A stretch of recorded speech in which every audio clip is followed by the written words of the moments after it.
Magandang umaga, mga ka-unboxing real estate PH. This is Crisanto Encarnado and I am a hybrid realtor.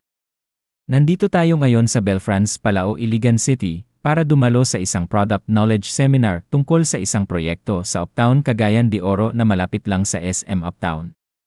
Excited akong matuto at magbahagi sa inyo ng mga detalye sa proyektong ito dahil ito ay isang property investment opportunity. Kaya sit back, relax and watch this video. Ipinapakilala ko ang i-residential loft ng Abar Gold Developer Corporation, isang ready for occupancy condo sa Pueblo Business Park, Uptown, Macapagal Drive, Cagayan de Oro City. Ilang units na lang ang natitira kaya huwag palampasin ang pagkakataon. Malapit ito sa Ateneo de Cagayan, SM City Uptown, hospital, bangko at mga restaurants. May studio type, studio with loft, 1 bedroom, at 1 bedroom with loft, plus amenities tulad ng gym at swimming pool. Ang pinakamaliit na unit sa residential loft ay ang studio unit na may 30 square meter na mas malaki kumpara sa ibang condo units sa market.